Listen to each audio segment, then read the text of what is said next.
10th, sorry, so senior secondary 12th economics, lesson number 28, topic 28.4, measures of money supply in India.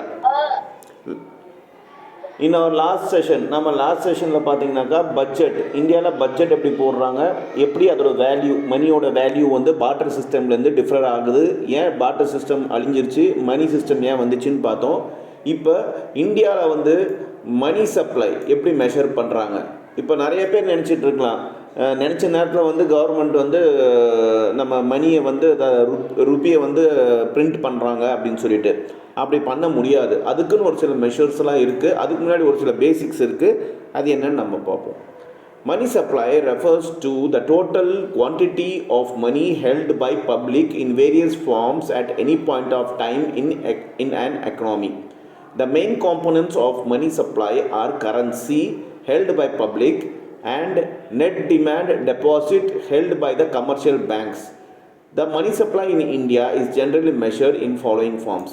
So money supply பார்த்தீங்கன்னாக்கா நம்ம public கிட்ட எவ்வளோ மணி இருக்குது அது ஒன்று, அப்புறம் பேங்க்கில் எவ்வளோ பப்ளிக் வந்து டெபாசிட் பண்ணியிருக்காங்க கமர்ஷியல் பேங்க்ஸில், இது எல்லாம் கணக்கு வச்சு தான் மணி சப்ளையை வந்து வேல்யூ பண்ணுவாங்க, மெஷர் பண்ணுவாங்க. அந்த மணி சப்ளையை வந்து இந்தியன் எக்கனாமிக்கில் மெஷர் பண்ணுறதுக்கு ஒரு சில ஃபார்ம்ஸ் இருக்குது, மெத்தட்ஸ் இருக்குது. அது என்னன்னு பார்ப்போம். First M1 means currency, that is notes and coins. நம்ம கையில் இருக்க காயின்ஸ், சில்லற காசாக இருக்கட்டும், இல்லை நோட்டு 10 ரூபா 20 ரூபா 500 ரூபா இந்த மாதிரி நோட்டாக இருக்கட்டும், இதை வந்து கரன்சின்னு சொல்லுவாங்க.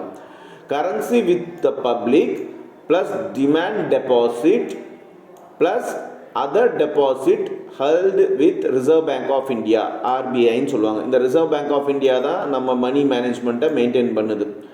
ஸோ மக்கள்கிட்ட எவ்வளோ கரன்சி இருக்குது, பணம் இருக்குது, ப்ளஸ் பேங்க்கில் எவ்வளோ டெபாசிட் இருக்குது.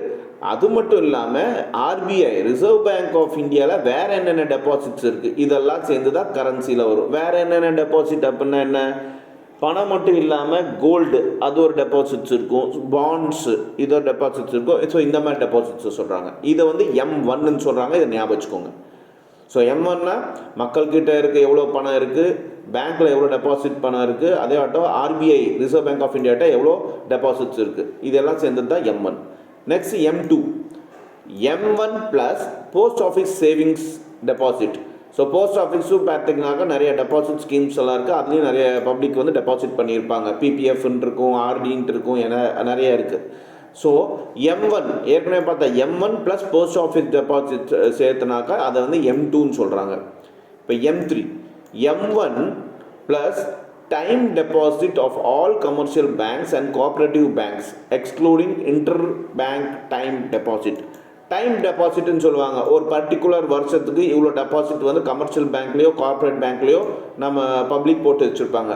ஸோ M1 ப்ளஸ் இந்த time deposit in commercial bank சேர்த்தனாக்கா அதுதான் M3ன்னு சொல்கிறாங்க.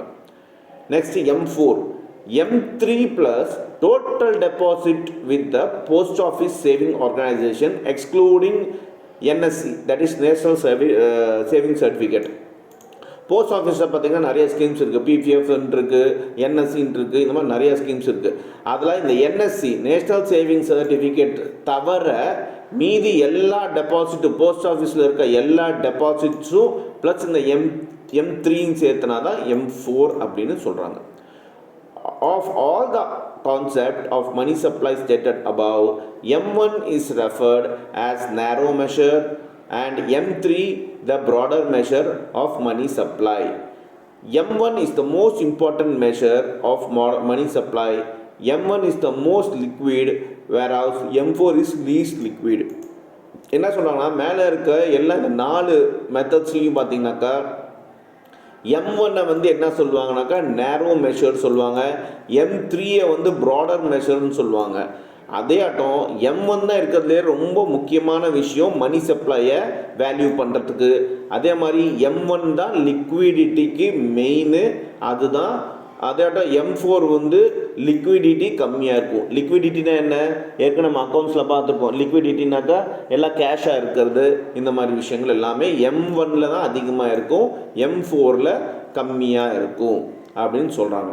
ஏன் M4ல் கம்மியாக இருக்கும், ஏன் M1ல் அதிகமாக இருக்குன்னா அது முதல்ல தெரிஞ்சுக்கணும். M1ல் பார்த்தீங்கன்னாக்கா மக்கள்கிட்ட எவ்வளோ பணம் இருக்குது, பேங்க்கில் எவ்வளோ பணம் இருக்குது, ஆர்பிஐட்ட எவ்வளோ பணம் இருக்குது. ஸோ எல்லாம் பணம் டிபெண்ட் பண்ணது தான் இருக்குது. ஸோ அது கேஷ் வந்து செலவும் பண்ணலாம். ஸோ அதனால லிக்விடிட்டி. அதே பார்த்தீங்கன்னாக்கா M4 ஏன் கம்மியாக லிக்விடிட்டி அப்படின்னாக்கா M4ல் பார்த்தீங்கன்னா என்னென்ன இருக்குது, M3 இருக்குங்கிறாங்க. M3னா M1 கலந்தது ப்ளஸ் எல்லா டெபாசிட்டும் கமர்ஷியல் பேங்க்கில் இருக்க டெபாசிட்டும் ப்ளஸ் பார்த்தீங்கன்னாக்கா போஸ்ட் ஆஃபீஸில் இருக்க எல்லா ஸ்கீம்ஸு, தட் இஸ் போஸ்ட் ஆஃபீஸில் எல்லா ஸ்கீம்ஸும் பார்த்தீங்கன்னாக்கா லிக்விடாக இருக்காது, பாண்டு அந்த மாதிரி தான் இருக்கும். ஸோ இது வந்து பார்த்தீங்கன்னாக்கா கம்மியான லிக்விடிட்டியில் இருக்குது. ஸோ அதுக்கு அதுதான் அர்த்தம். நெக்ஸ்ட் 28.5 ஹை பவர்டு மணி, அதாவது ஹெச்னா ஹை பவர்டு மணி. அது என்னன்னு பார்ப்போம். The high powered money refers to the currency held by public C, cash reserve of bank R and other deposits of RBI. Here, powered money is produced by RBI and the government of India and held by the public and the bank. High powered money என்னன்னா அது ஹெச்னு ஒரு term கொடுக்குறாங்க. அதை பார்த்தீங்கன்னா பப்ளிக்கு, அதாவது பப்ளிக்கை வந்து அவங்க கேஷ் அப்படின்னு ஒரு சிம்பிள் கொடுக்குறாங்க. அதோட அதாவது கேஷ் ரிசர்வ் பேங்க்கில் வந்து கேஷ் இருக்கிறது பார்த்திங்கன்னா ஆறுங்கிறாங்க. இது எல்லாமே பார்த்தீங்கன்னாக்கா ஆர்பிஐயில் அதர் டெபாசிட்ஸ், ஆர்பிஐயில் மற்ற டெபாசிட்ஸ்லாம் இருக்கும். இது எல்லாமே பார்த்தீங்கன்னாக்கா யாரால் ப்ரொடியூஸ் பண்ணப்படுதுனாக்கா ஆர்பிஐ. இதை தான் பவர்டு மணி, ஹை பவர்டு மணின்னு சொல்கிறாங்க. இதை பார்த்தீங்கன்னாக்கா ஆர்பிஐயும் கவர்மெண்ட் ஆஃப் இந்தியாவும் தான் இந்த பப்ளிக் அண்ட் பேங்க்ஸை வந்து இந்த மணி எல்லாம் மெயின்டைன் பண்ணுறாங்க. அதுதான் ஹை பவர்ட் மணி, ஹெச். நெக்ஸ்ட் 28.6 கமர்ஷியல் பேங்க்ஸ்னா என்ன meaning? The commercial banks is a financial institution which is primarily concerned with accepting deposit from public and lending the public besides others. These banks operate both under the public as well as private sectors. Some public banks include the State Bank of India, Punjab National Bank and of India among others. The private sector commercial banks may include banks namely HDFC Bank, ICICI Bank and HSBC Bank among others. So commercial bank ஓட meaning என்ன அப்படின்னாக்கா financial institution. இது எல்லாமே பார்த்தீங்கன்னாக்கா கமர்ஷியலுக்காக நடத்துகிற, கமர்ஷியல்னால் என்ன, வருமானம், கமர்ஷியலுக்காக நடத்துகிற ஃபினான்ஷியல் இன்ஸ்டிடியூஷன்ஸ். இதெல்லாமே இவங்க என்ன பண்ணுவாங்க, பப்ளிக்கிட்டேருந்து பணத்தை டெபாசிட்டாக வாங்கிப்பாங்க. அதுக்கு ஒரு கம்மி அளவுக்கு இன்ட்ரெஸ்ட் கொடுப்பாங்க. அந்த பணத்தை வந்து மற்றவங்களுக்கு லோன் கொடுப்பாங்க. அதில் கொஞ்சம் அதிகமாக வட்டி வாங்கி இவங்க சம்பாதிப்பாங்க. இதுதான் கமர்ஷியல் பேங்க்ஸோட வேலையே. இப்படி தான் கமர்ஷியல் பேங்க்ஸ் எல்லாம் சம்பாதிப்பாங்க. அது இல்லாமல் நிறைய சர்வீசஸ் விற்பாங்க, இன்சூரன்ஸு, அந்த சர்வீஸ் இந்த சர்வீஸ்னு சொல்ல நிறைய சர்வீஸும் பேங்க்ஸு சம்பாதிக்குது. இதில் ரெண்டு வகை இருக்குது. ஒன்று பப்ளிக் செக்டார் பேங்க், இன்னொன்று private sector bank. Public sector பேங்க்கில் மெயினான ஒரு பிரபலமான பேங்க்ஸ் எதுனாக்கா ஸ்டேட் பேங்க் ஆஃப் இந்தியா, எஸ்பிஐன்னு கூட சொல்லுவாங்க, பஞ்சாப் நேஷனல் பேங்க் பிஎன்பின்னு சொல்லுவாங்க, அப்புறம் பேங்க் ஆஃப் இந்தியா பிஓஐன்னு சொல்லுவாங்க. அதோட ப்ரைவேட் செக்டாரில் கமர்ஷியல் பேங்க்கில் கொஞ்சம் ஃபேமஸான பேங்க்ஸ்லாம் எதுனாக்கா HDFC bank, ICIC bank and HSBC bank. இதெல்லாமே கமர்ஷியல் பேங்க்ஸோட எக்ஸாம்பிள்ஸ். Functions of commercial banks. சரி, இந்த பேங்க் என்ன வேலை தான் செய்யுது? The commercial banks are normally performed for following function in an economy. ஒரு நாட்டோட வர்த்தகம் எக்கனாமியில் பார்த்தீங்கன்னாக்கா இந்த கமர்ஷியல் பேங்க்ஸ் என்னென்ன வேலை செய்யுது அப்படின்னா acceptance of deposits. First point acceptance of deposit. அதுலேயே ஒரு 3 சப் டிவிஷன் கொடுத்துருக்காங்க. Current account, deposit account and demand டெபாசிட்னு சொல்லுவாங்க. சேவிங் அக்கௌண்ட் டெபாசிட் சொல்லுவாங்க. Fixed deposit or time deposit or term டெபாசிட்னு சொல்லுவாங்க. சரி, அக்செப்டன்ஸ் ஆஃப் டெபாசிட்னா என்ன? Every commercial bank accept deposit from different sections of society including the general public, business entities and other institutions. Commercial banks accept following types of deposits. So பேங்க்கோட வேலையே என்னன்னாக்கா அவங்க பப்ளிக்கிட்ட இருந்தும் சரி, இன்ஸ்டிடியூஷன்ஸ் அதாவது பெரிய பெரிய கம்பெனிக்கிட்ட இருந்தும் சரி, இல்லை இந்த கமர்ஷியல் இன்ஸ்டிடியூஷன்ஸும் சரி பெரிய லெவலில் டெபாசிட்ஸ் வாங்கி அதுக்கு அவங்க வந்து ரொட்டேஷனில் விடுவாங்க. இதுதான் கமர்ஷியல் பேங்க்ஸோட மெயினான வேலை. சரி, கமர்ஷியல் பேங்க்ஸு எந்தெந்த வகையில் அந்த டெபாசிட்ஸ்லாம் வாங்குறாங்க அப்படின்னு பார்ப்போம். First current account deposit or demand deposit. This type of account is generally maintained by the business entities and the money under these deposits are payable on demand of the depositor. The depositor are free to deposit or withdraw money from their account any number of times without any restrictions. So current அக்கௌண்ட்டுன்னு கேள்விப்பட்டிருக்கலாம் பேங்க்கில், current account இல்லாட்டி demand டெபாசிட்ன்ட்டு. இது என்னன்னாக்கா பெரிய பெரிய companies, பெரிய பெரிய பிஸ்னஸ் மேன் எல்லாமே இந்த கரண்ட் அக்கௌண்ட்டை ஓப்பன் பண்ணுவாங்க. இதில் பார்த்தீங்கன்னாக்கா அவங்க டெபாசிட் பண்ணுவாங்க, அவங்க பணத்தை வந்து ஒரு பர்டிகுலர் இதில் பேங்க்கில் வந்து கரண்ட் அக்கௌண்ட் சொல்லிட்டு டெபாசிட் பண்ணுவாங்க. அவங்க டெய்லி வர பணத்தை வந்து அதில் பெரிய லெவலில் டெபாசிட் பண்ணுவாங்க. இந்த டெபாசிட் பண்ண ஆள் பார்த்தீங்கன்னாக்கா அவரோட பணத்தை எப்போ வேணாலும் வித்ட்ரா பண்ணிக்கலாம், அதாவது எடுத்துக்கலாம், அதாட்டம் இன்வெஸ்ட்டும் பண்ணலாம், மறுபடியும் அந்த அக்கௌண்ட்டில் பணத்தை போடலாம். எனி டைம் எவ்வளோ நேரம் தட்டி எத்தனை தடவை வேணாலும் இது பணத்தை போடலாம், பணத்தை எடுக்கலாம், அதுக்கு எந்த ரெஸ்ட்ரிக்ஷன்ஸும் கிடையாதுன்னு சொல்கிறாங்க. இதுதான் current account. Savings account deposit. This type of account is generally maintained by the household or individuals. The depositors can deposit or withdraw money deposit under this account only for limited numbers of times. This account also attracts the nominal rate of interest payable to the account holder. Saving bank account, அதாவது சாதாரண SP அக்கௌண்ட்னு சொல்லுவாங்க. Saving banks account இது வந்து most of the individuals இல்லாட் household, வீட்டில் வேலை செய்கிற ஒரு ஆணாக இருக்கட்டும் பெண்ணாக இருக்கட்டும் அவங்களுக்கு சேவிங் பேங்க் அக்கௌண்ட்ஸ் கண்டிப்பாக இருக்கும். அதேட்டம் பார்த்திங்கனாக்கா வீட்டு செலவுக்குன்னு இந்த சேவிங்ஸ் பேங்க் அக்கௌண்ட்டில் பணத்தை சேர்த்து வைப்பாங்க. அதாட்டம் தனிப்பட்ட நம்பர் எல்லாமே பார்த்திங்கன்னா ஸ்டூடெண்ட்ஸ்லேருந்து எல்லோரும் இன்றைக்கி எஸ்பி அக்கௌண்ட்டு கண்டிப்பாக வச்சுருப்பாங்க. இந்த அக்கௌண்ட்டில் பார்த்திங்கன்னா டெபாசிட்டர்ஸ் வந்து பணத்தை வந்து டெபாசிட் பண்ணலாம், ஆனால் ஒரு லிமிட்டட் டைமுக்கு தான் பணத்தை வந்து வித்ட்ரா பண்ண முடியும். அதுக்கு மேலே அவங்களுக்கு வந்து டிரான்சாக்ஷன் சார்ஜஸ் எல்லாம் கொடுப்பாங்க. ஸோ மாதத்துக்கு இத்தனை தடவை தான் பணத்தை எடுக்க முடியும் அப்படிங்கிற ஒரு கண்டிஷன் இருக்குது சேவிங் பேங்க் அக்கௌண்ட்டில். இந்த அக்கௌண்ட்டில் என்ன ஆகுதுனாக்கா நம்ம போடுற பணம், நம்ம டெபாசிட் பண்ணுற பணத்துக்கு அவங்க ஒரு நார்மலான ஒரு கம்மி லெவலில் இன்ட்ரெஸ்ட் கொடுப்பாங்க இந்த அக்கௌண்ட் ஹோல்டருக்கு. இதுதான் சேவிங் பேங்க் அக்கௌண்ட். இருக்கிற அக்கௌண்ட்லேயே கம்மியான வட்டி கிடைக்கிறது, இன்ட்ரெஸ்ட் கிடைக்கிறது இந்த சேவிங் பேங்க் அக்கௌண்ட்டில் தான். நெக்ஸ்ட்டு ஃபிக்ஸட் டெபாசிட், அப்படின்னா டைம் டெபாசிட்னு சொல்லுவாங்க, அப்படின்னா டேர்ம் டெபாசிட் சொல்லுவாங்க. ஸோ பேர்லேயே தெரியுது fixed deposit. Under this account money is deposited for the fixed period and the rate of interest is relatively higher than other accounts depending to the tenure of the fixed deposit. இந்த எஃப்டிம்பாங்க இந்த அக்கௌண்ட்டை, பிரபலமாக எஃப்டின்னு சொல்லுவாங்க. இந்த அக்கௌண்ட்டில் பார்த்தீங்கன்னாக்கா அந்த ஒரு தனிப்பட்ட நபர் வந்து பல்காக வந்து இன்வெஸ்ட் பண்ணுவார். ஒரு 1000, 50,000 இல்லை லேக்ஸு அந்த மாதிரி 1 lakh 2 lakh அவனுக்கு கையில் எவ்வளோ இருக்கோ அது வந்து பல்காக இன்வெஸ்ட் பண்ணுவார் ஒரு காலகட்டத்துக்கு. ஃபார் எக்ஸாம்பிள் 1 year இருக்கலாம், 2 years இருக்கலாம், 3 years இருக்கலாம், 5 years இருக்கலாம், அந்த மாதிரி இருக்கும்.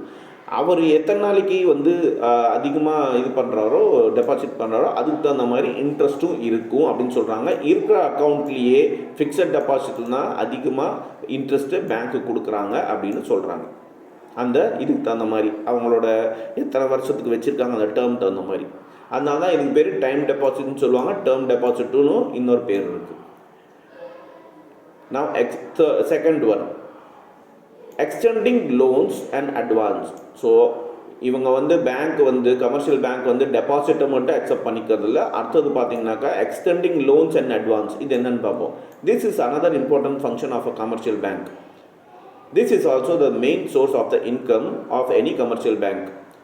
Banks grant loans and advances out of the surplus money after keeping certain percentage of their total deposit called as reserves. Some important forms of loans and advances are ordinary loans, overdraft facility and discounting of bills of exchange. So இந்த commercial bank பார்த்திங்கனாக்கா இன்னொரு வகையான விஷயத்தில் வந்து சம்பாதிக்கிறாங்க. எப்படி சம்பாதிக்கிறாங்கனாக்கா loan கொடுப்பாங்க. இப்போ நம்ம இத்தனை கோடிக்கணக்கான மக்கள் வந்து டெபாசிட் பண்ணியிருக்கோம், அந்த பணம்லாம் பேங்க்கில் சும்மா வச்சுருப்பாங்க கிடையாது. நமக்கு கம்மியான லெவலில் வந்து சேவிங் பேங்க்ஸ் அக்கௌண்ட்டாக இருக்கணும், கம்மியான இன்ட்ரெஸ்ட் கொடுத்து அவங்க நம்ம பணத்தை வந்து மற்றவங்களுக்கு லோனாக கொடுப்பாங்க.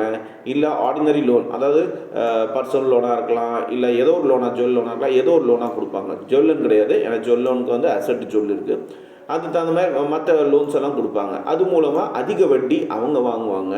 ஸோ அது மூலமாக சம்பாதிக்கிறாங்க. ஓவர் டிராஃப்ட் ஃபெசிலிட்டி, இதெல்லாம் பிஸ்னஸ் பீப்புளுக்கு இருக்கும். ஓவர் டிராஃப்ட் ஃபெசிலிட்டி கொடுப்பாங்க. Discounting on bills of exchange, இதுக்கெல்லாம் சர்வீஸ் சார்ஜ் மூலமாக இவங்க காசு சம்பாதிக்கிறாங்க, இன்கம் சம்பாதிக்கிறாங்க. யார்? Commercial banks. Then creation of credit. This function is derived from the earlier two functions of the commercial banks. This is unique function has direct impact on the supply of money in an economy. So மற்ற ரெண்டு விஷயத்தோட ஃபங்க்ஷன்ஸோட அதுலேருந்து எடுத்தது தான் இந்த creation of credit. இது பார்த்திங்கனாக்கா ரொம்ப முக்கியமான ஒரு ஃபங்க்ஷனு. இது வந்து நம்ம இந்தியன் எக்கனாமியோட டைரெக்டாக இம்பேக்ட் பண்ணுது. இதில் வர வருமானம் வந்து டைரெக்டாக இம்பேக்ட் பண்ணுதுன்னு சொல்கிறாங்க. Transfer of funds. The bank provides the facility of fund transfer to the customer to its customer through the instruments of check, demand draft and electronic transfer from the one place to another or one person to another. So நம்ம பேங்க்கு போயிட்டு பார்த்தீங்கன்னாக்கா நம்ம ஒரு check கொடுத்தோனாக்கா அந்த check மூலமாக மணி transfer பண்ணிக்கலாம். Demand draft டிடிம்பாங்க, அது மூலமாக மணி ட்ரான்ஸ்ஃபர் பண்ணிக்கலாம். இல்லாட்டி எலக்ட்ரானிக் ட்ரான்ஸ்ஃபர், இன்றைக்கி ஃபுல்லாக எலக்ட்ரானிக் ட்ரான்ஸ்ஃபர் தான் இருக்குது. ஸோ இது பார்த்திங்கன்னா ஒரு இடத்துலேருந்து இன்னொரு இடத்துக்கு வந்து பணத்தை அனுப்பலாம். ஒரு நபர்கிட்ட இருந்து இன்னொரு நபருக்கும் பணத்தை அனுப்பலாம். ஸோ இது மூலமாக சர்வீஸ் சார்ஜில் அவங்க பணம் சம்பாதிக்கிறாங்க. Then agency functions. Banks receive and collect different types of payments on behalf of their clients through the instruments of check, draft, bills and promissory notes, etc. Banks also buy and sell gold, silver and other securities on behalf of their customers. So பேங்க்கோட கஸ்டமர்ஸ்க்கு பதிலாக இவங்க என்ன பண்ணுறாங்கன்னா செக்கு collect பண்ணுறாங்க, அதுக்கு service charge வாங்கிக்கிறாங்க. Drought, bills, promissory note இதெல்லாமே collect பண்ணுவாங்க. அதுக்கு வந்து அந்த கஸ்டமர்கிட்ட இருந்து சார்ஜஸ் வாங்கிப்பாங்க. இது மட்டும் இல்லை, பேங்க் வந்து கோல்டும் சில்வரையும் விற்குது. இப்போ நம்ம ஒரு கோல்டு காயின் வாங்கணுன்னாக்கா பேங்க்கில் கூட போய் வாங்கிக்கலாம். ஸோ இந்த மாதிரி இது மட்டும் இல்லாமல் அதர் செக்யூரிட்டிஸ் விஷயமெல்லாம் விற்று அதுலேருந்து வருமானம் சம்பாதிக்குது. இந்த ஃபங்க்ஷன்ஸும் பேங்க்கு கொடுக்குது பப்ளிக்கு. Sales and purchase of foreign exchange.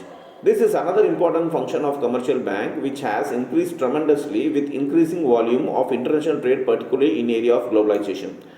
So 1990ஸ்க்கு அப்புறம் குளோபலைசேஷன், இந்தியா குளோபலைசேஷன் ஆன வாட்டி பார்த்திங்கனாக்கா நிறைய பணம் வந்து வெளிநாட்டுக்கு போக ஆரம்பிச்சிச்சு.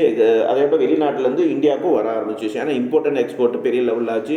வேலைக்கெல்லாம் பெரிய லெவலில் வெளிநாட்டுக்கு போக ஆரம்பித்தாங்க. அவங்க பணம் அனுப்பும்போது அங்கே இருக்க மணி வேல்யூ இங்கே ட்ரான்ஸ்ஃபர் ஆச்சு. ஸோ இது மூலமாக பார்த்திங்கனாக்கா குளோபலைசேஷன் மூலமாக இந்த ஃபாரின் எக்ஸ்சேஞ்சு நல்லா டெவலப் ஆச்சு இந்தியாவில். இந்த வேலையும் பார்த்தீங்கன்னா கமர்ஷியல் பேங்க்கு பண்ணுது. இப்போ ஃபார் எக்ஸாம்பிள் வெளிநாட்டிலேருந்து யாராவது இப்போ யூஎஸ்லேருந்து யாராவது டாலர்ஸாக இங்கே கன்வெர்ட் பண்ணாக்கா பணம் அனுப்பிச்சாங்கனாக்கா இங்கே ரூபீஸாக கன்வெர்ட் ஆகும். அதுக்கு ஒரு சில சார்ஜஸ் எடுத்துப்பாங்க. ஸோ இந்த மாதிரி விஷயமும் இவங்க சம்பாதிக்கிறாங்க. இப்போ இந்த சர்வீஸும் கொடுக்குறாங்க. General utility services. In modern days, the banks also perform some very useful functions of benefits for its customers and the economic, like collection and publication of data, advisory function, issue of lockers and underwriting loans, shares and debentures issued by the government. So இப்போ ரீசெண்டாக சில காலகாலமாக பார்த்திங்கனாக்கா banks இன்னொரு ஃபங்க்ஷனும் பண்ண ஆரம்பிச்சிட்டாங்க. That is சர்வீஸும் கொடுக்க ஆரம்பிச்சிட்டாங்க. என்னன்னாக்கா கஸ்டமருக்கு பார்த்திங்கனாக்கா அவங்க டேட்டாஸ் கலெக்ட் பண்ணுறதாகட்டும், இல்லை லாக்கர் அங்கேயே நம்ம வீட்டில் இருக்கிற முக்கியமான டாக்குமெண்ட்ஸ் எல்லாம் தொலைஞ்சிரும், நகையெல்லாம் தொலைஞ்சிரும் அப்படின்னாக்கா அங்கே லாக்கர் சிஸ்டம் இருக்குது பேங்க்கில். வருஷத்துக்கு இவ்வளோ வாடகைன்னு இருக்குது. அந்த வாடகை காட்டி நம்ம சேஃப்டியான நம்ம பொருளெல்லாம் சேஃப்டி அங்கே பண்ணி வச்சுக்கலாம்.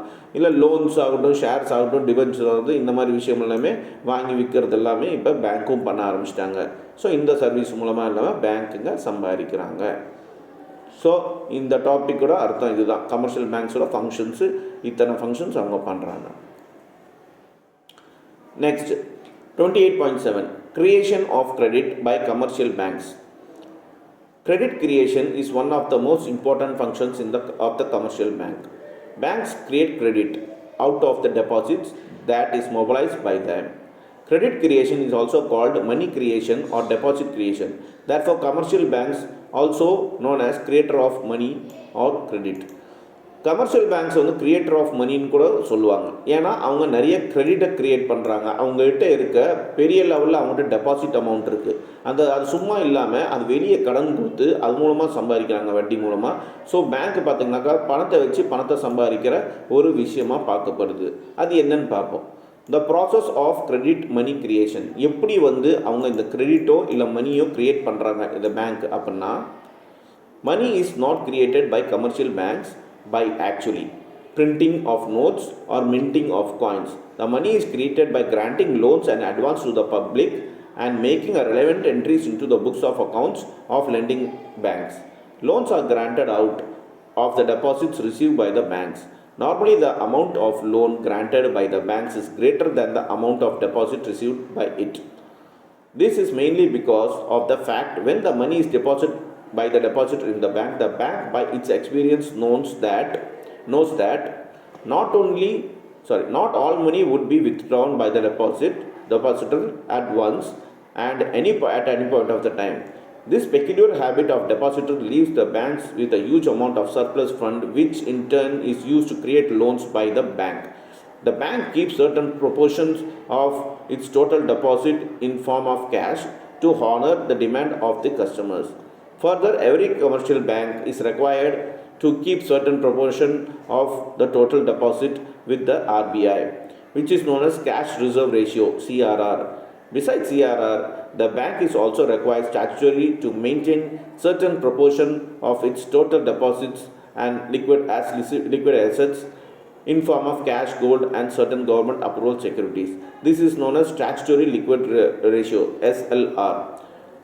The CRR and SLR together forms legal reserve ratio (LRR), which is determined by the central bank of our country, RBI in case of India. When LRR is increased by the central bank, the capacity of the commercial bank to create deposit or credit decreases, and when LRR is decreased, the capacity to create more credit increases. Thus, there exists an inverse relationship between LRR and quantity of money created in an economy. Given the quantity of deposit and LRR, any point of time, the total quantity of money created in an economy during the given period time would be as follows. சரி, இது ரொம்ப முக்கியமான ஒரு விஷயம். So மணி எப்படி இப்போ இந்த banks எல்லாத்தையும் கிரியேட்டர் ஆஃப் மணின்னு சொல்கிறாங்க. அப்படின்னா என்ன? கிரியேட்டர்னா உருவாக்குறது. அப்படின்னா இந்த பேங்க் எல்லாமே காசு அச்சடிக்கிறாங்களா? அப்படி இல்லை, அப்படி கிடையாது. இவங்க காசை பிரிண்ட் பண்ணுறது கிடையாது. இவங்க என்ன பண்ணுறாங்கனாக்கா, நம்மக்கிட்ட இவங்களுக்கு ஒரு விஷயம் தெரியும். என்னன்னாக்கா, ஒரு டெபாசிட்டர் பணத்தை டெபாசிட் பண்ணுறாங்கனாக்கா அவங்க அக்கௌண்ட்டில் அவங்க எல்லா பணத்தையும் உடனடியாக எடுக்க மாட்டாங்க. ஃபார் எக்ஸாம்பிள், ஒருத்தர் தன்னோட சேவிங் பேங்க் அக்கௌண்ட்டில் ஒரு 10,000 ரூபா வச்சுருக்காருனாக்கா, அந்த மாத சம்பளம் 10,000 ரூபா வச்சுருக்காருனாக்கா, அந்த 10,000 ரூபாயும் அவர் ஒன்றும் எடுக்க போகிறதில்ல. அதில் அதிகபட்சமாக ஒரு 5,000 ரூபா எடுப்பார், இல்லாட்டி 7,500 எடுப்பார். மீதி இருக்க 25% அப்படியே தான் இருக்குன்னு இவங்களுக்கு நல்லாவே தெரியும். யார்? பேங்க்காரங்களுக்கு நல்லாவே தெரியும். அதனால் அவங்க அது மீதி இருக்க 2,500 ரூபா, ஒரு ஆளுக்கு 2,500 கோடியான மக்களுக்கு எவ்வளோ கோடி ஆகுதுன்னு பாருங்கள் அந்த பணம்.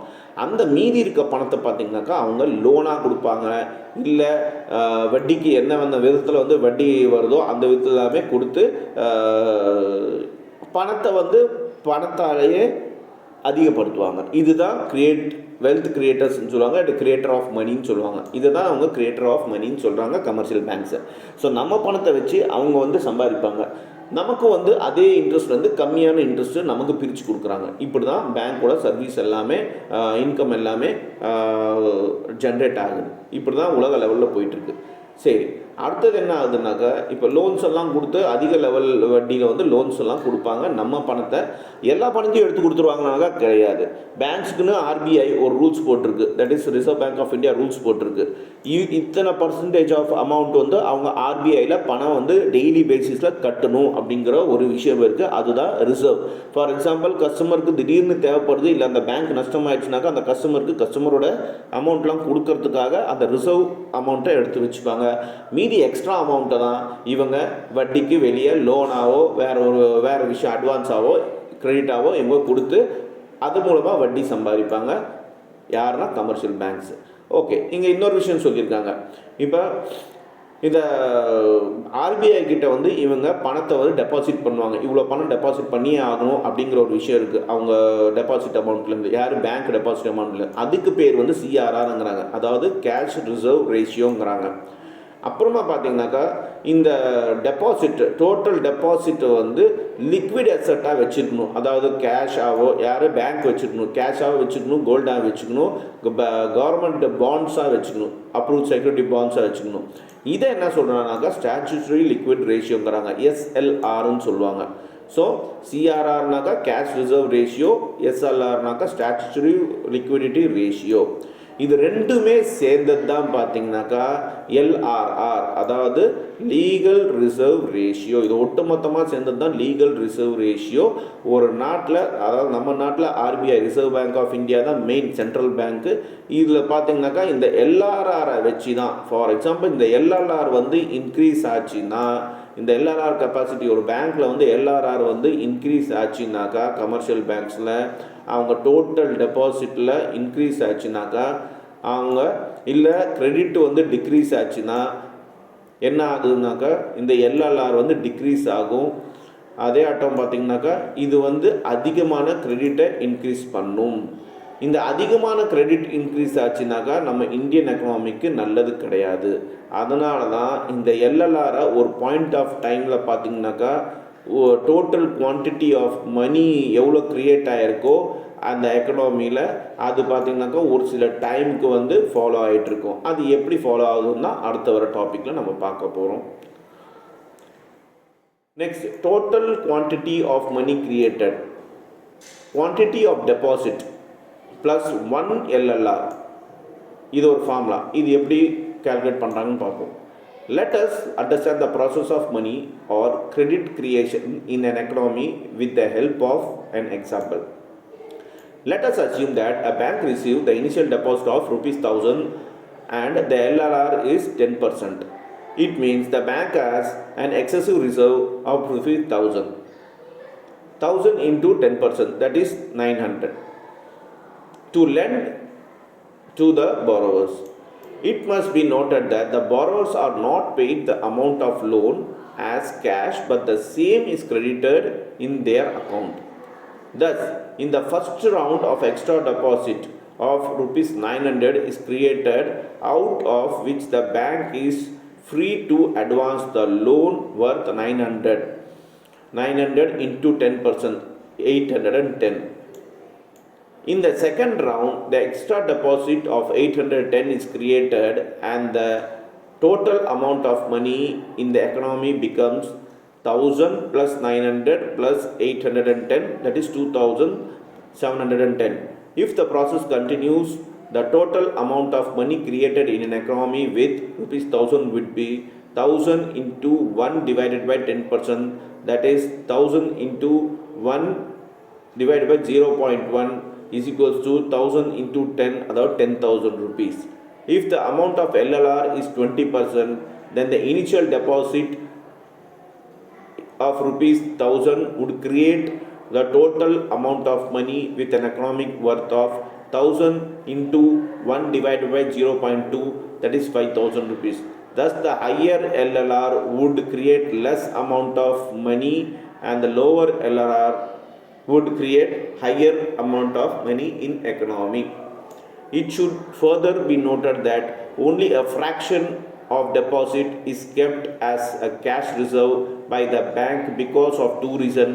First, bank by their experience know that all depositors are not going to withdraw their money at the same time, so that surplus money could be used to create loan extra deposit. Second, there is a continuous flow of deposit in banks, so banks are comfortable with their cash reserves. சரி, இங்கே இப்போ நம்ம என்ன பார்த்தோம்னாக்கா LLR வந்து கம்மியாச்சுனாக்கா நமக்கு மணி வந்து higher, அதாவது எல்எல்ஆர் அதிகமாகிடுச்சுனாக்கா நமக்கு கம்மியான மணி தான் க்ரியேட் ஆகுது மார்க்கெட்டில். அதே எல்எல்ஆர் வந்து கம்மியாச்சுனாக்கா நமக்கு அதிகமான மணி வந்து எக்கனாமியில் க்ரியேட் ஆகுதுன்னு சொல்கிறாங்க. அதுக்கு தான் எக்ஸாம்பிள் மேலே கொடுத்துருக்காங்க. அதை தாண்டி பார்த்திங்கன்னா என்ன சொல்லியிருக்காங்கனாக்கா, பேங்க் வந்து இந்த கேஷ் ரிசர்வ்ஸை 2 ரீசனுக்காக இது பண்ணுறாங்க. ஒன்று, பேங்க்ஸ் பார்த்திங்கனாக்கா பேங்க்கு நல்லாவே தெரியும், ஒரு நாளைக்கு ஒரு பேங்க்கில் 1000 கஸ்டமர் இருக்காங்கனாக்கா 1000 கஸ்டமர் ஒரே நாளில் பணத்தை எடுக்க போகிறது கிடையாது. அந்த விஷயத்தை தெரிஞ்சு தான் இவங்க எக்ஸ்ட்ராவாக இருக்க டெபாசிட்ஸை வந்து எடுத்து அவங்க கம்ஃபர்டபுளாக மற்ற விஷயத்த டெபாசிட் பண்ணி அது கேஷ் ரிசர்வாக எடுத்து அது வந்து இன்கம் பண்ணுறாங்க. ஓகே, ஸோ இந்த செஷனில் நம்ம இதோட கன்க்ளூட் பண்ணுறோம். நம்ம நெக்ஸ்ட் இன்னொரு செஷனில் வந்து நெக்ஸ்ட் இதில் டிஸ்கஸ் பண்ணலாம். இதில் ஏதாவது டவுட் இருக்கா உங்களுக்கு? ஸ்டூடெண்ட்ஸ், இந்த கடைசி டாப்பிக்கில் பார்த்தீங்கன்னாக்கா எல்ஆர்ஆருக்கு நான் எல்லா இடத்துலையும் எல்எல்ஆர்னு சொல்லியிருப்பேன். அது படிக்கும்போது அவசரத்தில் வந்துடுச்சு. ஸோ அது ஒரு திருத்தம், அது மட்டும் பார்த்துக்கோங்க. எல்ஆர்ஆர் அதுதான் பார்த்துக்கோங்க. சரிங்களா?